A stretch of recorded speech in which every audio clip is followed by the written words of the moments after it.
তো যেহেতু রবিউল আউয়াল মাস, তো রসুলের সিরাত সম্পর্কে আলোচনা হওয়াটাই বেটার। তো রসুল আকরাম সাল্লাল্লাহু আলাইহি ওয়াসাল্লামের নিকটে যে ওহী আসতো, ওহী আসার আগের ধরন কেমন, যখন ওহী আসতো তখনকার ধরন কেমন, তো এই সব কিছুর বিবরণ এক হাদিসের মধ্যে আছে। হাদিসটি আছে সহিহুল বুখারীতে, বুখারী শরীফের 4 নং হাদিস। এই হাদিসটির বর্ণনাকারী সাহাবিয়া হলো হযরত আয়েশা সিদ্দিকা রাদিয়াল্লাহু তাআলা আনহা। তো হযরত আয়েশা সিদ্দিকা রাদিয়াল্লাহু তাআলা আনহা বলেন, আউয়ালু মা বুদিয়া বিহি রাসূলুল্লাহ সাল্লাল্লাহু আলাইহি ওয়াসাল্লাম মিনাল ওয়াহয়ি আর-রু'য়ান সালিহাতু ফিন নাওমি। সর্বপ্রথম রাসূল আকরাম সাল্লাল্লাহু আলাইহি ওয়াসাল্লামের উপর ওহীর সূচনা করা হয়েছে ঘুমের মধ্যে সত্য স্বপ্নের মাধ্যমে। তার মানে রাসূল আকরাম সাল্লাল্লাহু আলাইহি ওয়াসাল্লামের নিকটে সর্বপ্রথম জিবরিল আমিন ওহী নিয়ে আসেন নাই। জিবরিল আমিন রসুলের কাছে আসার অন্তত 6 মাস পূর্বে রসুলের কাছে স্বপ্নযোগে ওহী প্রেরণ করা হতো। তো এই হাদিসের এতটুকু অংশের মধ্যে আমরা কি পেলাম, যে রসুলের কাছে সর্বপ্রথম স্বপ্নযোগে ওহী আসতো। আল্লাহ তাআলার বাণী যেটি রসুলের ওপর নাজিল হয়েছে এটাকে ওহী বলে। এই ওহীটি যে রসুলের কাছে আসতো এটা 7 ভাবে আসতো। প্রথম যেই ভাব বা প্রথম প্রকার সেটি হলো স্বপ্নযোগে আসতো। রসুল ঘুমিয়ে থাকতেন, ঘুমের ঘরে আল্লাহর রসুলকে বিভিন্ন জিনিস দেখানো হতো, বা যেই পাইগামগুলো আল্লাহ দিতে চাইতেন সেগুলো স্বপ্নের মাধ্যমে দিতেন। তো এটা হচ্ছে প্রথম ভাব, যেটি এই যে সহিহুল বুখারীর 4 নং হাদিসের মধ্যে আছে। 2 নং প্রকার যেটি ছিল সেটি হলো সলসলাতুল জারাস। সলসলাতুল জারাসের অর্থ হলো, সহজ ভাষায় আমরা বুঝি যে ওই যে প্রতিষ্ঠানে এক ক্লাস শেষ হওয়ার পর যে একটা বেল দেয়, ঘন্টা বাজায়, তো ঘন্টা বাজাইলে যেরকম আওয়াজ হয় ঠিক সেরকম আওয়াজে আল্লাহ রসুলের কাছে ওহী আসতো। 3 নং সুরত ছিল যে জিবরিল আমিন মানুষের রূপ ধারণ করে রসুলের কাছে আসতেন, এসে রসুলকে ওহী পৌঁছাইতেন। তাহলে এই যে 2 নম্বর এবং 3 নম্বর এই 2 প্রকারের আলোচনা সহিহুল বুখারীর 3 নং হাদিসের মধ্যে আছে। 4 নং প্রকার যেটি সেটা হলো ওহী জিবরাইল ফি সূরাতিহিল আসলিয়াতি। জিবরিল আমিনের মূল আকৃতিতে আল্লাহর রসুলের কাছে আসা। জিবরিল আমিন উনি নিজের মূল আকৃতিতে রাসূল আকরাম সাল্লাল্লাহু আলাইহি ওয়াসাল্লামের কাছে আসতেন, এসে ওহী পৌঁছাইতেন। এটা প্রমাণ কি? প্রমাণ হলো হাদিসের কিতাব মুসনাদ আহমদ, এই কিতাবের 3748 নং হাদিস। এই হাদিসের মধ্যে এই প্রকারের কথা আছে। 5 নং যেটি সেটা হলো ওহিয়ে ইসরাফিল আলাইহিস সালাম। জিবরিল আমিন আল্লাহর রসুলের কাছে ওহী নিয়ে আসার পূর্বে হযরত ইসরাফিল আলাইহিস সালাম উনি আল্লাহর রসুলের কাছে মাঝে মাঝে ওহী নিয়ে আসতেন। এই প্রকারটির বিবরণ আছে, কিতাবের নাম হলো আর রৌদুল উনুফ, একটি কিতাব আছে। এই কিতাবের 1 নং খণ্ডের 153-154 নং পৃষ্ঠার মধ্যে আছে।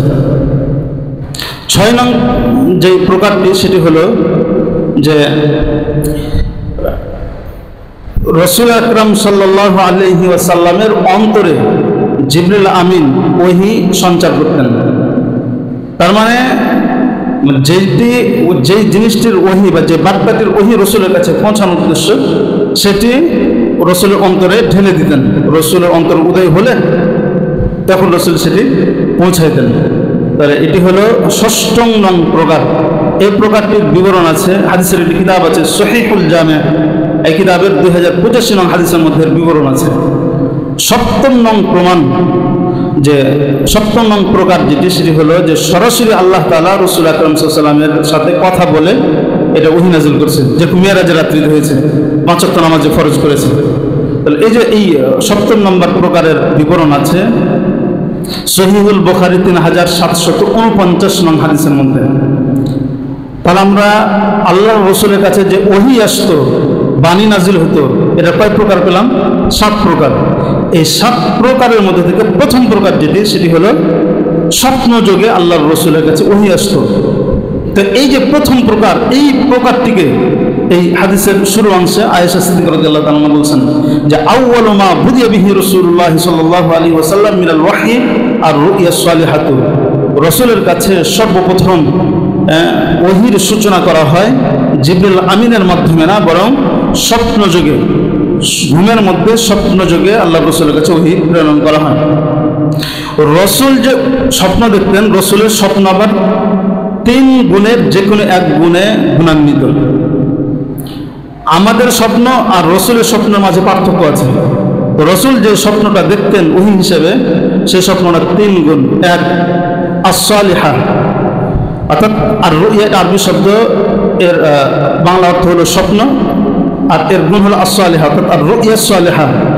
সালিহা কাকে বলে? সালিহা হলো এমন স্বপ্ন যে স্বপ্নটির বাহ্যিক রূপও ভালো, তার ব্যাখ্যাও ভালো।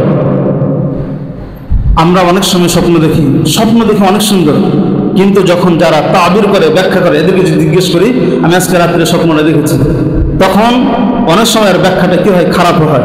তাহলে স্বপ্ন হলো ভালো, ব্যাখ্যা অনেক খারাপ। আল্লাহ রাসূলের স্বপ্ন অনেক ভালো, ব্যাখ্যাটাও অনেক ভালো। 2 নং যে গুণটা রাসূলের স্বপ্নের, সেটি হলো as-সাদিকা, সত্য স্বপ্ন। এটার কি ব্যাখ্যা? এটা হলো ওই স্বপ্ন যে স্বপ্নটির ব্যাখ্যা বাস্তবসম্মত, অর্থাৎ বাস্তবে একটা যে ঘটনা ঘটলে যেরকম ঠিক রাসূল স্বপ্নে দেখলো যেন সেরকম বাস্তবসম্মত। 3 নং হলো যে আর রুইয়াল ওয়াদিহা, রাসূল আকরাম সাল্লাল্লাহু আলাইহি ওয়াসাল্লামের স্বপ্নটা এমন যে তার ব্যাখ্যা বিশ্লেষণ একবারে স্পষ্ট, খোলা। আমরা অনেক সময় স্বপ্ন দেখি, স্বপ্নের মানে দিক নির্দেশনা আমরা কিন্তু খুঁজে পাই না। আসলে স্বপ্নটা আমি যে দেখলাম, কেন দেখলাম, কি কারণে দেখলাম, কি বোঝানো হলো, এটা কিন্তু আমরা বুঝি না। কিন্তু আল্লাহ রাসূলের স্বপ্ন একবার ওয়াদিহা, স্পষ্ট।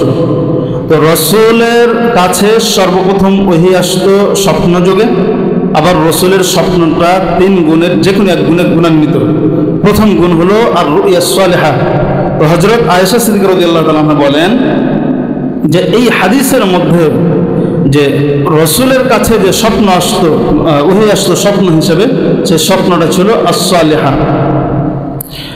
তাহলে ওহীর প্রথম প্রকার পেলাম, এবং হচ্ছে ওহীর যে রাসূলের স্বপ্ন প্রথম প্রকার, এইটা কোন গুণে গুণান্বিত সেটাও পেলাম। এরপরে হযরত আয়েশা সিদ্দিকা রাদিয়াল্লাহু তাআলা আনহা বলেন ফাকানা লা ইয়ারা রুয়ান ইল্লা জাআত মিথলা ফারাকিস সুবহি। রাসূল আকরাম সাল্লাল্লাহু আলাইহি ওয়াসাল্লামের নিকটে যখনই কোনো স্বপ্ন আসতো, স্বপ্নটি সুবহে সাদেকের আলোর মতন পরিষ্কার এবং স্পষ্ট হইত। আমরা সাধারণ মানুষরা যখন স্বপ্ন দেখি, আমাদের স্বপ্নটা অনেক সময় অস্পষ্ট হয়, বা অনেক সময় খেয়াল থাকে না অস্পষ্টতার কারণে, কিন্তু আল্লাহর রাসূলের স্বপ্ন একদম সুবহে সাদেকের আলোর মতন পরিষ্কার। সুবহানাল্লাহ। তো আল্লাহর রাসূলের কাছে এই যে জিবরিল আমিন ওহী নিয়ে আসার আগে স্বপ্নযুগে ওহী কেন দেওয়া পাঠানো হতো? তো স্বপ্নযুগে এই জন্য ওহী দেওয়া পাঠানো হতো। হযরত আয়েশা সিদ্দিকা রাদিয়াল্লাহু তাআলা আনহা এটার উদ্দেশ্য বলছে যে মিথলা ফালাকিস সুবহি, এখন সুবহে সাদেক যখন উদিত হয়, তখন ওই সময় এর দ্বারা আমরা কি বুঝি যে কিছুক্ষণ পরে সূর্য উদিত হবে।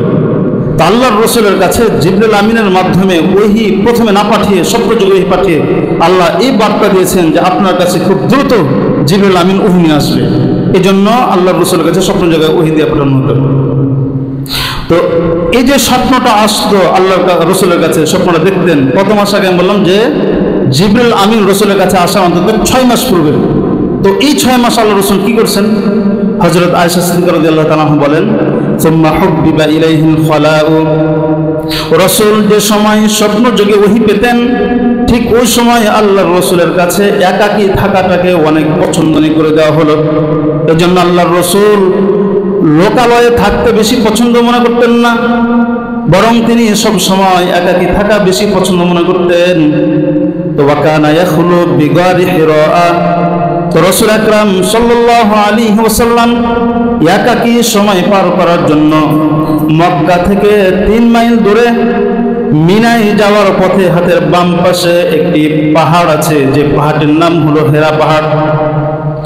যে পাহাড়টির আরেকটি নাম হলো জাবালুন নূর। এই পাহাড়ের গর্তটিকে আল্লাহর রাসূল একাকী সময় পার করার জন্য নির্বাচন করে নিলেন। আল্লাহর রাসূলের কাছে যখন ওই আসলো, স্বপ্ন যুগে দেখা শুরু করলো, তখন আল্লাহ রাসূল 6 মাস পূর্ব থেকে ওই যে গারে হেরাতে যাওয়া শুরু করলেন। এখন প্রশ্ন হলো, আল্লাহ রাসূল গারে হেরাকে কেন পছন্দ করলেন?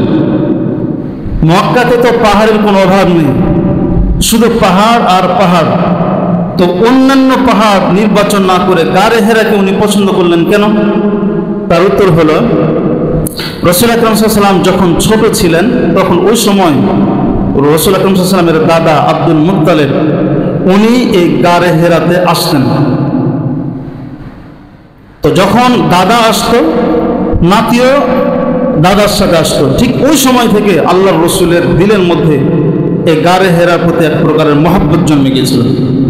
হয় না আমাদের স্মৃতিচারণ যে আমাদের বাবারা একটা কাজ করতেন, দাদার একটা কাজ করতেন, ওটার মহব্বতে আমরা অনেকেই অনেক কাজ করি। তো ঠিক রাসূল আকরাম সাল্লাল্লাহু আলাইহি ওয়াসাল্লাম উনিও গারে হেরাতে যেতেন দাদার মহব্বতে। এখন কথা হলো, ওনার দাদা এই গারে হেরাতে কেন আসতেন? তো মুহাদ্দিসিন ইকরাম বিভিন্ন কারণ লিখছেন, তবে 3টি কারণ, মেন কারণ পাওয়া যায়। এক নং হলো আল খুলুওয়াত, তথা এই গারে হেরাতে উনি নির্জন সময় কাটানোর জন্য আসলেন। মক্কাতে মূর্তি পূজা, শিরিক এসবগুলোতে ভরপুর, এগুলো ওনার কাছে ভালো লাগতো না। তো ওনার মনে হতো আমি একটু এক সময় পার করি। এক সময় পার করার জন্য কোথায় যাব? তখন ওই গারে হেরাতে নিরাপদ জায়গাতে আসতেন। তাহলে একাকী সময় পার করার জন্য উনি আসতেন। 2 নং কারণ ছিল যে ওয়াত তাআব্বুদু, আল্লাহ তাআলার ইবাদত করার জন্য উনি এই গারে হেরাতে আসতেন। 3 নং কারণ ছিল রুইয়াতু বাইতুল্লাহি, আল্লাহর ঘর দর্শন করা। ওই হেরা পর্বতের চূড়ায় যখন ওঠা হইতো তখন পুরা কাবা শরীফকে খুব ভালোভাবে স্পষ্টভাবে দেখা যেত। তো 3 কারণে আব্দুল মুত্তালিব এখানে আসতো। তো ঠিক ওই কারণগুলোর কারণেই আল্লাহর রাসূল এই গারে হেরাকে নির্বাচন করে। তার ভিতরে তো একাকী সময় পার করা এখানে বেশি ভালো ছিল, এই জন্য আল্লাহর রাসূল এখানে আসতেন। তো এখানে এসে আল্লাহর রাসূল 6 মাস আগে থেকে আসা শুরু করলেন। কি করতেন? আম্মা জান হযরত আয়েশা সিদ্দিকা রাদিয়াল্লাহু তাআলা আনহা বলেন, ফায়াতাহান্নাসু ফীহি, আল্লাহর রাসূল এই গারে হেরাতে এসে ইবাদত করতেন। এখন প্রশ্ন হলো, আল্লাহর রাসূল কোন ধর্ম মোতাবেক ইবাদত করত? কারণ ওই সময় তো ইসলাম ধর্ম এখনো আল্লাহর রাসূলের উপর নাযিল করা হয় নাই। তো এর উত্তরে বিভিন্ন মুহাদ্দিসিন ইকরাম বিভিন্ন মত পোষণ করছেন।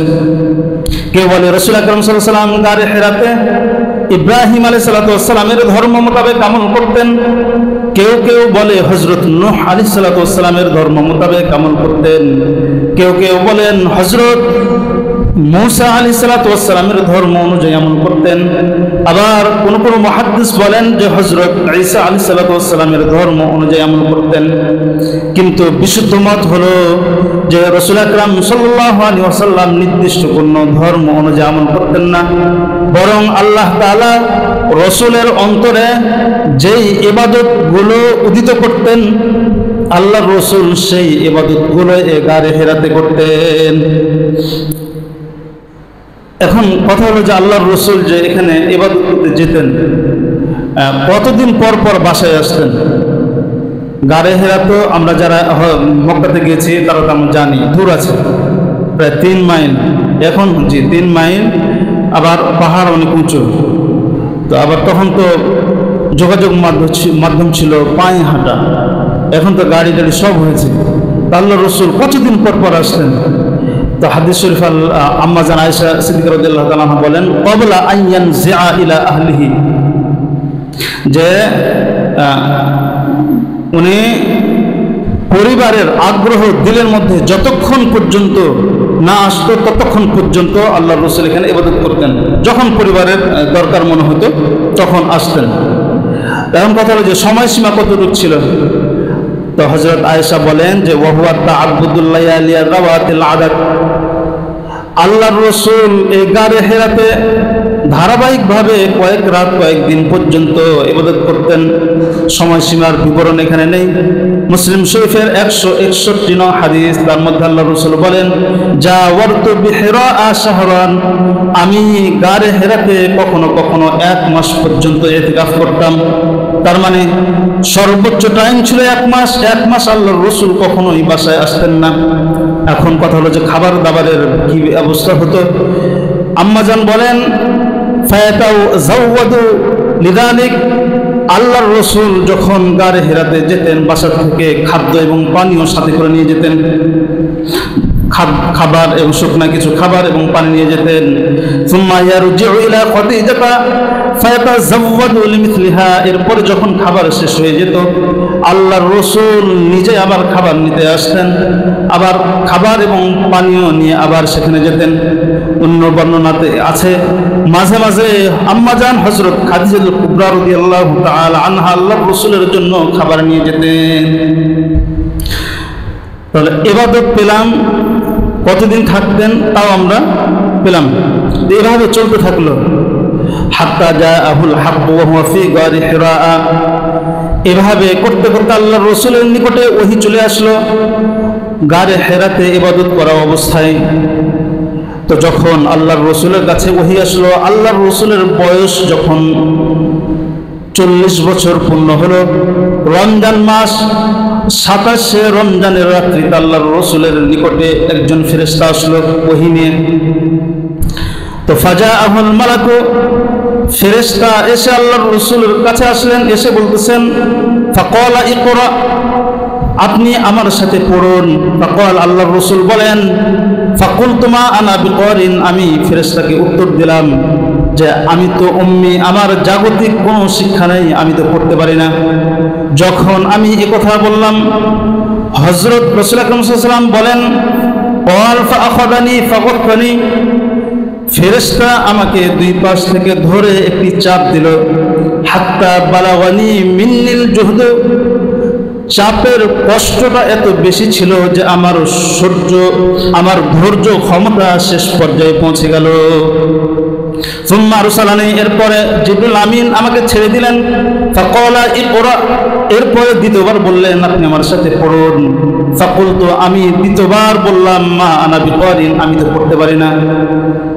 তো আল্লাহ রাসূল বলেন, ফাআখাযানি ফাগাত্তানি সানিয়াতা, আবার তিনি আমাকে ধরলেন, ধরার পরে দ্বিতীয়বার চাপ দিলেন। হাত্তা বালাগা মিন্নিল জুহদ, এবারও তিনি এত জোরে চাপ দিয়েছে, চাপের কষ্টটা এত বেশি ছিল যে আমার ধৈর্য ক্ষমতার শেষ পর্যায়ে পৌঁছে গেল। সুম্মা আরসালানি, এরপর আল্লাহর রাসূল বলেন যে আমাকে দ্বিতীয়বার ছেড়ে দিয়ে বলেন, ফাকালা ইকরা, আপনি পড়ুন। ফাকুলতু, আমি দ্বিতীয়বারও সেই উত্তর দিলাম, মা আনা বিকারিন, আমি তো পড়তে পারি না। ক্বাল, আল্লাহর রাসূল বলেন, যখন আমি দ্বিতীয়বার উত্তর দিলাম, ফাআখাযানি ফাগাত্তানা সালিসাতা, আবার তিনি আমাকে ধরলেন ভালোভাবে, ধরে তৃতীয়বার চাপ দিলেন।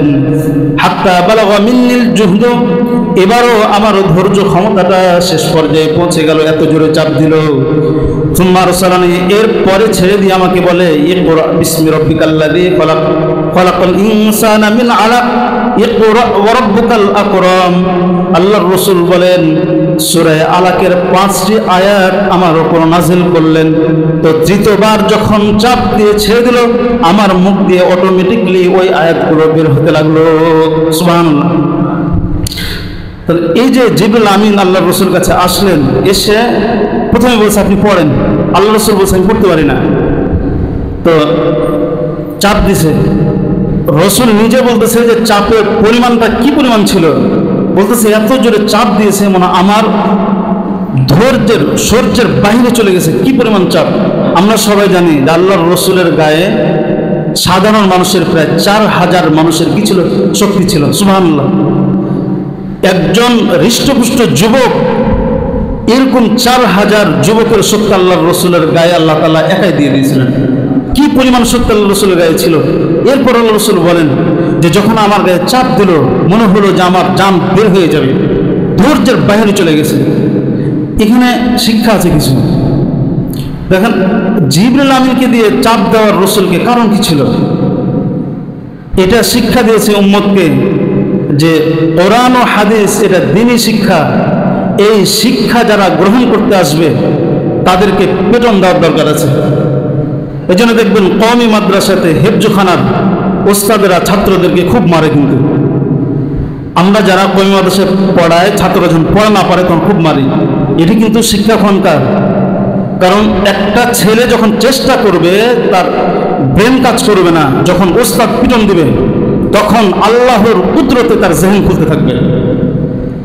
আপনি আজ থেকে 20-15 বছর আগে দেখবেন বাপেরা সন্তানকে মাদ্রাসায় দিয়ে বলতো, আমি দিলাম হাত দিয়ে আমার গোশত আপনার, বলতো না এগুলো? এগুলো বলতো। ওই সময়কার ছেলেরা বড় বড় আলেম তৈরি হয়েছে। বর্তমান সময়ে আফসোসের বিষয় হলো আমরা অনেকেই অভিভাবক যারা আছি, আমাদের সন্তানদেরকে যখন শিক্ষকরা মারে তখন আমরা কি করি? শিক্ষকদের বিরুদ্ধে অভিযোগ করি। এই জন্য বেশিরভাগ ছেলেপেলে লাইনচ্যুত, বা যারা শিখছে এরা তো বড় আলেম হতে পারে না, ভালো হাফেজ হতে পারে না। এগুলো শিক্ষা। কিন্তু আল্লাহর রসুলের চাইতে আল্লাহর কাছে বেশি প্রিয় মানুষ পৃথিবীতে কেউ ছিল? আসবে কখনো? তারপর চাপ দেওয়ার দরকার কি ছিল? জিবরিল আমিনের এত শক্তি চাপ দিয়েছে, 4000 লোকের মতন শক্তি থাকা সত্ত্বেও আল্লাহ রসুল জান দিয়ে বের হয়ে গেল। এটা শিক্ষা। যে আমরা যারা আমাদের সন্তানদেরকে প্রতিষ্ঠানে পড়ায়, ভুলেও সন্তানকে যদি শিক্ষক মারে অভিযোগ করবেন না, জীবন শেষ। যারা সন্তানদের পক্ষ নিয়ে আপনি অভিযোগ করবেন, সন্তানের জীবন শেষ, আপনার বার্ধক্যকাল শেষ। এই সন্তান যে বিয়াদব হবে, শেষ বয়সে যখন আপনি মাজুর হবেন, এই সন্তান আপনার মুখে ভাত দিবে না। এই সন্তান আপনার সাথে খারাপ ব্যবহার করবে, কারণ বিয়াদবি করেছে ওস্তাদের সাথে, এরা ধার আপনার শোধ করাবে শেষ বয়সে গিয়ে। ভয় করবেন, আল্লাহকে ভয় করবেন। এগুলো শিক্ষা না তো আল্লাহ রসুল কেন এরকম করাবে? আল্লাহ রসুলের সাথে আল্লাহ তাআলা কেন এরকম করবেন? আবার ফেরেশতা যখন এসেছিলেন শেষ রাত্রিতে গারে হেরাতে আসার মতলব উদ্দেশ্য যে দেখেন নির্জন এলাকা, কওমি মাদ্রাসার যে হেফজখানাগুলা সেগুলা দেখবেন যে নির্জন জায়গাতে সাধারণত হয়ে থাকে। আবার শেষ রাত্রিতে ছাত্রদেরকে উঠানো হয়, কারণ রসুলের কাছে এসেছে ফেরেশতা শেষ রাত্রিতে, আবার নির্জন জায়গা। এই সবগুলোর সাথে কিন্তু একটা শিক্ষা আছে যে কোরআন ও হাদিস শিখতে যেখানে যাবে সেটা নির্জন হতে হবে, এবং শেষ রাত্রে গভীর রাত্রিতে উঠে এটা পড়তে হবে। তাহলে এই শিক্ষাগুলো ভিতরে ঢুকবে। এগুলো খেয়াল করবেন। আমি এই যে কয় মাসে খেদমত করতেছি, অনেক অভিভাবক আমি দেখছি যারা সন্তানদেরকে মারলে আপনি অভিভাবকের ওস্তাদের কাছে যাই দিচ্ছেন, ওস্তাদ যখন আপনাকে বুঝাই দিছে তখন ওটা আপনার বুঝ ভালো লাগে না, আপনি কমিটির কাছে যাইতেছেন, হুমকি ধামকি দেখাতেছেন পুলিশের কাছে যাব। মারাত্মক অন্যায়। জীবন নষ্ট করার পেছনে আপনার হাত থাকলো, এ ছেলে জীবন মানুষ হবে না। আমার এক ফ্রেন্ড দাওরা হাদিস শেষ করে কওমি মাদ্রাসাতে সে চাকরি করে, তো হিফজ বিভাগ। আমি ইন্ডিয়া যাওয়ার আগে তার মাদ্রাসায় গেলাম, সেখানে সে বলে আমি অনেক প্রেশানিতে আছি। কেন প্রেশানিতে? সে বলে যে কিছুদিন আগে একটা ছেলে হিফজখানা পড়ে প্রচুর দুষ্টামি করে, দুষ্টামি করার ফলে আমি মারছি। মোটা ছেলে দেখবেন চিকনদেরকে মারলে গায়ে এতটা দাগ হয় না, কিন্তু মোটা ছেলেদেরকে মারলে গায়ে দাগ হয়ে যায়। দাগ হয়েছে। ছেলের বাপ আসার পরে হুমকি ধামকি দেখাচ্ছে। প্রিন্সিপাল যিনি ছিল ওনার পর্যন্ত পৌঁছছে, উনি ওনাকে ভালোভাবে বুঝাচ্ছে, বুঝ মানে নাই। সে করছে কি কমিটির কাছে গেছে, কমিটি প্রিন্সিপালকে বলছে, বুঝবাস দিয়েছে, তারপরে কমিটির বুঝের পরে সে মানে নাই। সে বলে যে আমি প্রশাসন পর্যন্ত পৌঁছবো। সর্বশেষ যে কোনোভাবে তার বুঝেছে। আসার পরে অনেকদিন পর সে এই ওস্তাদের কাছে মাপ চাইতে আসে, আমার ফ্রেন্ডের কাছে।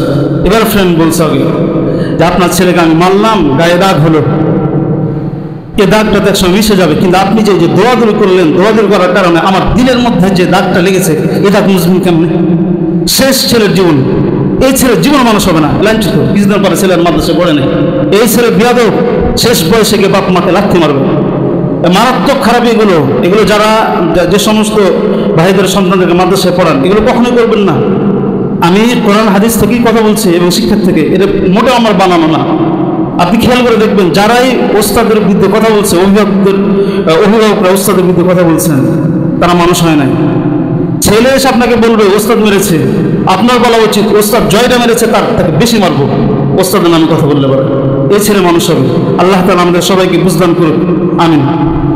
তাহলে এগুলো হচ্ছে দিনী শিক্ষার একটা তরিকা, রীতিনীতি, এগুলো আমরা খেয়াল করব।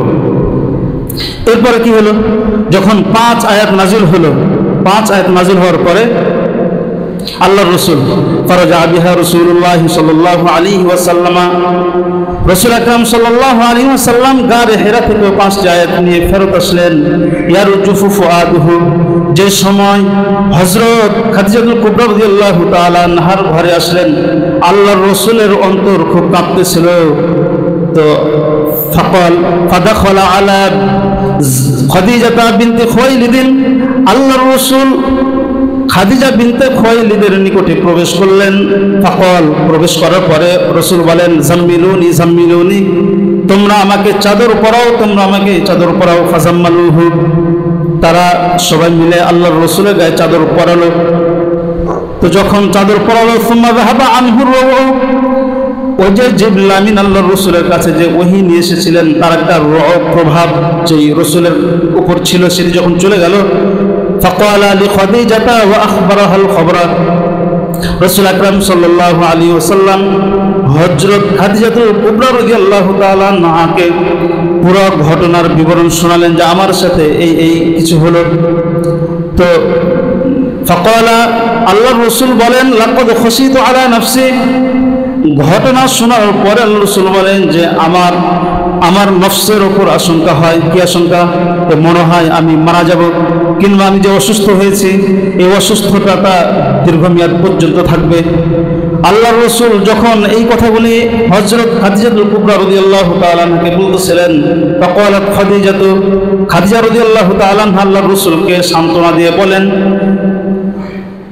কাল্লা ওয়াল্লাহি মা ইখজিকাল্লাহু আবাদা, আল্লাহর কসম, আল্লাহ তাআলা কখনোই আপনাকে লাঞ্ছিত করবেন না। কারণ আপনার মধ্যে এরকম কিছু গুণ আছে যে গুণগুলো যদি কোনো মানুষের মধ্যে থাকে, সৃষ্টিকর্তা কখনোই তাকে লাঞ্ছিত করেন না। সুতরাং ফেরেশতা এসে যে আপনাকে চাপ দিল, এটা আপনার লাঞ্ছনার জন্য নয়, বরং আপনার সম্মান বৃদ্ধির জন্য চাপ দিয়েছে। হযরত খাদিজাতুল কুবরা এবার আল্লাহর রাসূলের গুণগুলো বলা শুরু করছেন। ইন্নাকা লাতাসিলুর রাহিম, আপনার মধ্যে যে ভালো গুণগুলো আছে সেগুলোর একটি হলো আপনি আত্মীয়তার বন্ধন ঠিক রাখেন, আত্মীয়দের সাথে ভালো ব্যবহার করেন। আত্মীয় ছাড়া অন্যান্য ব্যক্তিদের সাথে ভালো ব্যবহার করা যতটা না সহজ, তার চাইতে বেশি কঠিন হলো আত্মীয়দের সাথে ভালো ব্যবহার করা। দেখবেন অনেক মানুষের আত্মীয়দের সাথে কোনো মিল নাই, কিন্তু বাইরের মানুষের সাথে মিল আছে। নিজের ভাইয়ের সাথে মিল নাই, নিজের বোনের সাথে কোনো মিল নেই, কিন্তু বাইরের একটা মানুষের সাথে কি আছে? খুবই মিল। ভালো মন্দ খাবার হলে তাকে ডেকে খাওয়াচ্ছে। নিজের ভাই বা মানুষের বাইরে একজন মানুষ যার সাথে রক্তের কোনো সম্পর্ক নাই, ভাই বানিয়ে ফেললো। নিজের বোনের সাথে কোনো সম্পর্ক নাই, আরেকজনকে বোন বানিয়ে ফেললো, আরেকজনকে বাপ বানিয়ে ফেললো। তো আত্মীয়দের সাথে ভালো ব্যবহার করা, আত্মীয়তার বন্ধন ঠিক রাখা, এটা কিন্তু খুবই কঠিন। তো হযরত আয়েশা সিদ্দিকা রাদিয়াল্লাহু তাআলা আল্লাহর রাসূলকে বলেন যে আপনার ভালো গুণ একটি হলো যে আপনি আত্মীয়দের সাথে ভালো ব্যবহার করেন, আত্মীয়তার বন্ধন ঠিক রাখেন, একটা ভালো গুণ। 2 নং হলো তাহমিলুল কাল্লা, আপনি দুঃখী অভাবী যে মানুষগুলো আছে এদেরকে আপনি সাহায্য করেন। ইয়াতিম, অসহায়, যাদের টাকা পয়সার দরকার আছে আপনি এদেরকে টাকা পয়সা দিয়ে আপনি হেল্প করেন, এটা একটা আপনার ভালো গুণ। তার মানে যারা অভাবী মানুষদের পাশে দাঁড়ায়, যারা অভাবী মানুষদেরকে সাহায্য করে, ইয়াতিমদেরকে সাহায্য করে, এরা কিন্তু আল্লাহর অনেক প্রিয় বান্দা। 3 নং গুণ হলো আল্লাহর রাসূলকে খাদিজাতুল কুবরা বলেন, ওয়া তাকসিবুল মা'দুমা, আপনি যারা প্রকৃত অভাবগ্রস্ত, যাদের প্রয়োজন রয়েছে এদের প্রয়োজন আপনি মিটিয়ে দেন। 4 নং যে গুণ ছিল সেটি হলো ওয়া তাকরিদ যায়ফা, আপনি মেহমানদারি করান। মেহমানদারিও এটি অনেক একটি ভালো গুণ। আল্লাহর রাসূলকে বলেন আপনার মধ্যে মেহমানদারি আছে। 5 নং গুণ হলো ওয়া তুঈনু আলা নাওয়াইবিল হাক্কি, যারা হক পথে চলে, হক পথে চলতে চলতে আল্লাহর পক্ষ থেকে যদি কোনো বিপদগ্রস্ত হয় তাহলে আপনি এই সব ব্যক্তিদেরকে সাহায্য করেন। যারা এইসব ব্যক্তিদেরকে সাহায্য করে এরাও আল্লাহ তাআলার প্রিয় বান্দা। আল্লাহর রসুলের কাছে এই 5 গুণ বর্ণনা করে বলে, আপনার মধ্যে 5ও গুণ আছে, আল্লাহ আপনাকে লাঞ্ছিত করবেন না। এই কথাগুলো বলার পরে হযরত খাদিজাতুল কুবরা ফানতালাকাত বিহি খাদিজাতু, হযরত রাসূল আকরাম সাল্লাল্লাহু আলাইহি ওয়াসাল্লামকে নিয়ে হযরত খাদিজাতুল কুবরা রওনা দিলেন। হাত্তা আতাত বিহি ওয়ারাকাত ইবনে নাওফাল ইবনে আসাদ ইবনে আব্দুল উজ্জা। এরপরে হযরত খাদিজাতুল কুবরা রাসূল আকরাম সাল্লাল্লাহু আলাইহি ওয়াসাল্লামকে নিয়ে ওয়ারাকা বিন নাওফাল নামক একজন মুরব্বির নিকটে নিয়ে গেলেন। উনি কে ছিলেন? ইবনে আম্মি খাদিজাতা, খাদিজাতুল কুবরা রাদিয়াল্লাহু তাআলা আনহার চাচাতো ভাই ছিলেন, তার কাছে নিয়ে গেলেন। তো এই যে ওয়ারাকা বিন নাওফাল ইনি কোন ব্যক্তি ছিল? তো হযরত আয়েশা সিদ্দিকা রাদিয়াল্লাহু তাআলা আনহা বলেন যে ওয়াকানা ইমরাআন তানাসসারা ফিল জাহিলিয়াতি, এই ওয়ারাকা বিন নাওফাল জাহিলি যুগে নাসারা ধর্ম গ্রহণ করেছিল। এই যে ওয়ারাকা বিন নাওফাল যার কাছে আল্লাহর রাসূলকে নিয়ে গেল, আমাদের সন্তানরা যখন ভয় পায় তখন আমরা হুজুরের কাছে নিয়ে যাই না? তো ঠিক খাদিজাতুল কুবরা রাদিয়াল্লাহু তাআলা আনহা রাসূল আকরাম সাল্লাল্লাহু আলাইহি ওয়াসাল্লামকে নিয়ে কোথায় গেছে? ওয়ারাকা বিন নাওফাল মুরব্বি টাইপের ভালো মানুষ ছিল, ওনার কাছে নিয়ে গেছে। যে কি হলো দেখুন তো, কি আসছিল এটা? চাপ দিল বা এই যে আয়াতগুলো বলে গেল, কি কেন আসছিল? তো ওয়ারাকা বিন নাওফালের পরিচয় তুলে ধরেছে হযরত আয়েশা সিদ্দিকা রাদিয়াল্লাহু তাআলা, যিনি হাদিসটি বর্ণনা করেছেন। ওয়ারাকা বিন নাওফাল হলেন, উনি জাহিলি যুগে নাসারা ধর্ম গ্রহণ করেছিলেন। যে সময় মক্কাতে কুফরি, শিরিক এসবগুলোর অন্ধকার একবারে ছেয়ে বসেছিল, ঠিক ওই সময় 2 জন মানুষ সত্য ধর্ম তালাশের জন্য মক্কা থেকে শাম, সিরিয়ায় গিয়েছিল। তার ভিতরে একজন ছিলেন যায়েদ ইবনে আমর ইবনে নুফাইল। আল্লাহর রসুল দুনিয়াতে 10 জন ব্যক্তিকে জান্নাতের সুসংবাদ দিয়েছেন, তার মধ্যে একজন নাম ছিল সাঈদ। এই সাঈদ রাদিয়াল্লাহু তাআলা আমার বাপের নাম ছিল যায়েদ। এই যায়েদ উনিও সত্য ধর্ম তালাশের জন্য শাম দেশে গিয়েছিল। আরেকজন ছিলেন ওয়ারাকা বিন নাওফাল। তো রসুলের নবুয়ত লাভের আগে ও যে যায়েদ, উনি কিন্তু মারা গিয়েছিলেন। তো উনি শাম দেশে গেছে, যাওয়ার পরে কোনো মানুষ পায় নাই যারা সত্য কথা বলে, এক আল্লাহর কথা বলে। তো উনি মক্কায় এসে কাবা শরীফের গিলাফ ধরে উনি অনেক কাঁদতেন, আর আল্লাহকে বলতেন, হে আল্লাহ, আমি কিন্তু সাক্ষ্য দিচ্ছি যে আমি মিল্লাত ইব্রাহিম আলাইহিস সালামের ধর্মের উপর আছি। এত শিরিক আর মূর্তি পূজার যে ছড়াছড়ি, এই ছড়াছড়িতে আমি সত্য ধর্ম খুঁজে পাই না। সত্য ধর্ম যারা লালন করে এদের খুঁজে গিয়েছিলাম, পাই নাই। তবে আমি নিজেকে ইব্রাহিম আলাইহিস সালাম, যিনি আপনার খলিল, এর ধর্মের উপর আছে। এই কথাগুলো উনি বলতেন আর কাঁদতেন। তো রসুলের নবুয়ত লাভের আগে ওনার ইন্তেকাল হয়ে যায়। 2 নম্বর ছিল ওয়ারাকা বিন নাওফাল। এই ওয়ারাকা বিন নাওফাল উনিও শাম দেশে গেছে। যাওয়ার পরে আল্লাহর কি ফয়সালা, ওনার সাথে খ্রিস্টান এক আলেমের সাথে সাক্ষাৎ হয়। তো আলেমের সাথে সাক্ষাৎ হলে উনি যখন সব কিছু খুলে বলে, তখন ইনার কাছে ভালো লাগে, ইনি নাসারা ধর্ম গ্রহণ করে ফেলে। ওই কথা থেকে এখানে বলতেছে যে ওয়াকানা ইমরাআন তানাসসারা ফিল জাহিলিয়াতি, ওয়ারাকা বিন নাওফাল এমন ব্যক্তি ছিলেন যিনি নাসারা ধর্ম গ্রহণ করেছিলেন জাহিলি যুগে। ওয়াকানা ইয়াকতুবুল কিতাবাল ইব্রানিয়া, ওয়ারাকা বিন নাওফাল ইব্রানি ভাষায় কিতাব লিখতেন। ফায়াকতুবু মিনাল ইনজিল বিল ইব্রানিয়াতি, যেহেতু তিনি খ্রিস্টান ধর্ম গ্রহণ করেছিলেন, তাই তিনি ইব্রানি ভাষায় ওই ইনজিল শরীফের তর্জমা লিখতেন। ওয়াকানা শাইখান কাবীরান, এই ওয়ারাকা বিন নাওফাল অনেক বৃদ্ধ এক মানুষ ছিল, কদ আমিয়া, যিনি শেষ বয়সে এসে অন্ধ হয়ে গিয়েছিলেন। হযরত আয়েশা বলেন, হযরত খাদিজাতুল কুবরা এমন বৃদ্ধ ভালো একজন মানুষের কাছে রসুলকে নিয়ে গেলেন। যাওয়ার পরে বলতেছেন, ইয়া ইবনা আম্মি ইসমা মিন ইবনে আখিকা, আমার চাচুর ভাই, আপনি আপনার এই ভাতিজার মুখ থেকে তার সাথে যা হয়েছে তার বিবরণগুলো শুনুন। তো এখানে পরিচয় করে দিতে গিয়ে আল্লাহর রসুলকে বলতেছে, আল্লাহ রসুলের পরিচয় করে দিতে গিয়ে যে এটা আপনার ভাতিজা। আসলে সৌদি আরবের নিয়ম হলো, যখন বয়সে ছোট হয় তাকে, যে বয়সে বড় হয় তার ভাইস্তা বলা হয়। এমনি সম্পর্ক যাই হোক না কেন, এটা ওদের পরিভাষা। তো ঠিক ওই ভাষাটা এখানে বলতেছে যে ইসমা মিন ইবনে আখিকা, আপনি আপনার ভাইস্তার কাছ থেকে শুনেন যে গারে হেরাতে কি হয়েছে তার সাথে। ফাকাল লাহু ওয়ারাকাতু, তো ওয়ারাকা তখন তাকে বলে যে ইয়া ইবনা আখি, হে আমার ভাইস্তা, মা দাতারা, আপনি গারে হেরাতে কি দেখেছেন? ফাকাল, তখন তিনি ফাখবরা রাসূলুল্লাহ সাল্লাল্লাহু আলাইহি ওয়াসাল্লাম খবরা মা রাআ, আল্লাহর রাসূল যা যা দেখছিলেন, যা যা হয়েছে তার বিবরণ দিলেন। তো ওয়ারাকা বিন নাওফাল রাসূলের বিবরণ শুনে বলতেছে, হাদান নামুস আল্লাযী নাযালাল্লাহু আলা মূসা, ইনি হচ্ছে ওই ফেরেশতা যে ফেরেশতাকে আল্লাহ তাআলা মূসা আলাইহিস সালাতু ওয়াস সালামের উপর নাযিল করেছিলেন। তার মানে ইনি কোনো মানুষ ছিল না, ইনি একজন ফেরেশতা ছিল। এইটা আবার ওই ফেরেশতা যে ফেরেশতা মূসা আলাইহিস সালাতু ওয়াস সালামের কাছে তাওরাত শরীফ নিয়ে এসেছিল, মূসা আলাইহিস সালাতু ওয়াস সালামের কাছে নাযিল করেছিল তাওরাত শরীফ, উনি।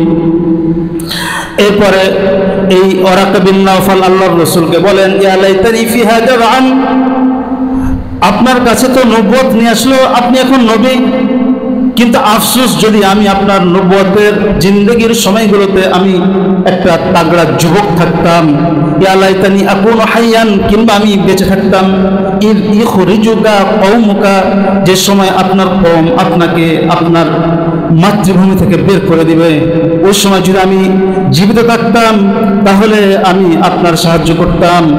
আল্লাহর রাসূলকে যখন উনি বলতেছে যে আপনাকে এই মক্কা থেকে বের করে দিবে আপনার আত্মীয় স্বজন, ফাকাল রাসূলুল্লাহ সাল্লাল্লাহু আলাইহি ওয়াসাল্লাম আওয়া মুখরিজিয়াহুম, আল্লাহর রাসূল আশ্চর্য হয়ে বলছেন যে আমার আত্মীয় স্বজন এরা কি আমাকে মক্কা থেকে বের করে দিবে? ক্বালা নাম, তিনি বলেন হ্যাঁ অবশ্যই আপনাকে বের করে দিবে। লাম ইয়াতি রাজুলুন ক্বাত্তু বিমিসলি মা জি'তা বিহি ইল্লা উদিয়া, আপনার মতন যারাই নবুয়ত পেয়েছে ইতিপূর্বে তাদের আত্মীয় স্বজনের মাঝে শত্রুতা তৈরি হয়েছে। তার মানে ওয়ারাকা বিন নাওফাল আল্লাহর রাসূল আগে বলে দিয়েছে যে আপনার কাছে নবুয়ত আসলো, আপনার কাছের মানুষগুলো আপনাকে এখান থেকে বের করে দিবে। আল্লাহর রাসূল আশ্চর্য হয়ে গেছে, কারণ আল্লাহর রাসূল 40 বছর তাদের মাঝে সময় কাটালো। আল্লাহর রাসূল বলেন সবচেয়ে বেশি ভালোবাসে এরা আমাকে আলামিন বলে, আমাকে সত্যবাদী বলে, এরা কেমনে বের করে? তখন উনি বলছে যে যেই নবী ইসলামের দাওয়াত দিয়েছে, দাওয়াত দেওয়ার আগ পর্যন্ত কওমের কাছে ভালো থেকেছে, কিন্তু যখনই দাওয়াত দিয়েছে সবচেয়ে বড় শত্রু হয়েছে তারা, এরাও আপনার সবচেয়ে বড় শত্রু হবে। এরপরে ওয়ারাকা বিন নাওফাল বলেন, ওয়া ইন ইউদরিকনি ইয়াউমুকা আনসুরকা নাসরান মুআজ্জারান, যদি আপনার নবুয়তের জিন্দেগি পর্যন্ত আমার হায়াত থাকতো তাহলে অবশ্যই আমি আপনাকে সাহায্য করতাম, ওই দিনগুলোতে খুব মজবুত আকারে সাহায্য করতাম। হযরত আয়েশা সিদ্দিকা রাদিয়াল্লাহু তাআলা আনহা বলেন, এই কথাগুলোর বলার অল্প কিছুদিন পরে বললাম আনসাব ওয়ালা ওয়ারাকাতু আন তুফিয়া, তার অল্প কিছুদিন পরে ওয়ারাকা বিন নাওফাল ইন্তেকাল হয়ে যায়। ওয়াফাতারাল ওয়াহয়ু, এবং ওহীও বন্ধ হয়ে যায়। তাহলে ওয়ারাকা বিন নাওফাল যখন আল্লাহ রাসূলকে বললেন যে উনি ফেরেশতা, নবুয়ত নিয়ে এসে আপনার কাছে, আপনি নবী, আফসোস করে বলছে আমি যদি জীবিত থাকতাম তাহলে সাহায্য করতাম। এই কথাগুলোর কিছুদিন পরে উনি মারা গেছে, মারা যাওয়ার শেষ, ওহী বন্ধ, আর ওহী আসে না। তো এই যে ওহী আসে না, এরপরে আবার ওহী আসলো, 5 দিন পরে গ্যাপ থাকলো। قال ابن شهاب واخبرني ابو سلمة بن عبد الرحمن ان جابر بن عبد الله الانصاري رضي الله تعالى عنه قال وهو يحدث عن فترة الوحي, হযরত জাবির ইবনে আব্দুল্লাহ আনসারী রাদিয়াল্লাহু তাআলা আনহু বলেন, যিনি যে ওহী আসার পরে যে ওহীটা বন্ধ থাকলো তার মেয়াদকাল কত ছিল তিনি মাঝে মাঝে বর্ণনা করতেন। তো ফাকাল, তিনি বলেন আল্লাহর রাসূল একদিন ইরশাদ করেন যে বাইনা আনা আমসি, আমি একদিন মক্কার গলিতে বতহায় মক্কা বা মুহাসসাব এখানে হাঁটতেছি, ইদা সামি'তু সাওতান মিনাস সামা, হঠাৎ আমি আসমান থেকে একটা আওয়াজ শুনলাম, ফারাফা'তু বাসারি, তো আমি আমার চোখ উপরে দিলাম, তো ফাইদাল মালাকুল্লাযী জাআনি বিহিরা জালিসুন আলা কুরসিয়্যিন বাইনাস সামাই ওয়াল আরদি, আল্লাহর রাসূল বলেন আমি আসমানের দিকে চোখ তুলে দেখি ওই ফেরেশতা, যে ফেরেশতা আমার কাছে গায়ে হেরাতে আসছিল সেই ফেরেশতাকে দেখি আসমানের খোলা জায়গাতে একটা চেয়ার রাখা আছে, সেই চেয়ারে সে বসে আছে। চেয়ার ছিল মনে হয় সারা পৃথিবী ঘিরে আছে চেয়ারটা। তো ফারুইতু মিনহু, আল্লাহর রাসূল বলেন আমি ভয় পেয়ে গেলাম। ফারাজাতু, এরপরে আমি খাদিজাতুল কুবরা রাদিয়াল্লাহু তাআলা আনহার নিকট আসলাম। ফাকুলতু, এসে বললাম জাম্মিলুনি জাম্মিলুনি, আমাকে চাদর পরাও, আমাকে চাদর পরাও। ফানজালাল্লাহু তাআলা, এরপর আল্লাহ তাআলা নাযিল করেন ইয়া আইয়ুহাল মুদ্দাসসির কুম ফাআনযির ওয়া রাব্বাকা ফাকাব্বির ওয়া সিয়াবাকা ফাতাহহির ওয়া রুজসা ফাহজুর, সূরা মুদ্দাসসিরের 5 আয়াত নাযিল করেন। এরপরে হযরত জাবির ইবনে আব্দুল্লাহ আনসারী রাদিয়াল্লাহু তাআলা আনহু বলেন ফাহামিয়াল ওয়াহী ওয়া তাতাবা, এরপরে আর কখনো ওহী বন্ধ হয় নাই, ওহী চলতে থাকলো ধারাবাহিকভাবে।